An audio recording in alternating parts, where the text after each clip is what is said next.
This video focuses Introduction to Python Loops by asking ChatGPT Introduction to Python Loops with examples and code explanations. We can get the basic knowledge of Python loops. Python loops allow you to execute a block of code multiple times, based on a condition or over a sequence. There are two main types of loops in Python, for loops and while loops. The for loop is used to iterate over a sequence, like a list, tuple, dictionary, string, or range. A while loop will repeatedly execute a block of code as long as a specified condition is true. Use break to exit a loop early, and continue to skip to the next iteration. Nested loops allow you to loop inside a loop. Then we copy example code to Xcode, and paste to new Python file, then ex the file. By running code example, we can have a preliminary understanding of the syntax and usage of Python loops.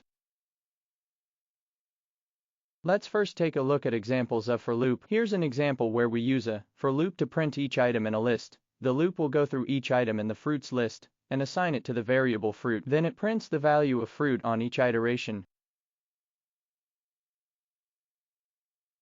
You can also use the range function to loop over a sequence of numbers. Range 5 generates numbers from 0 to 4. The loop prints each number.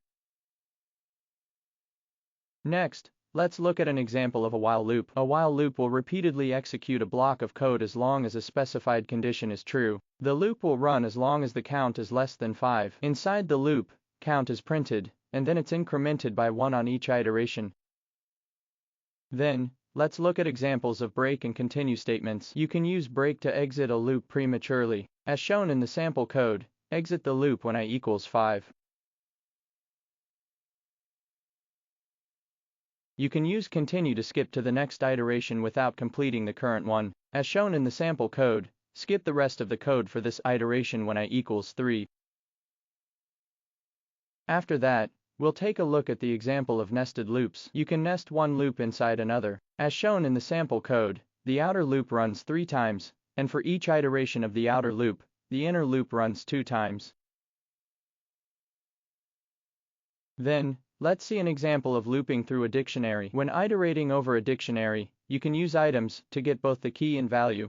Finally, I would like to remind you that you do not need to master all the knowledge points introduced in the above at once. It is enough to know that these knowledge points exist. When you encounter corresponding problems while using Python, you can come back to refer to this video. You can also directly access the documentation and code attached to the video. The relevant links are located below the introduction of each video. Alternatively, you can ask AI, such as ChatGPT, about problems encountered during the process, such as script errors. Of course, you can also leave a message under my video, and I will reply as soon as possible.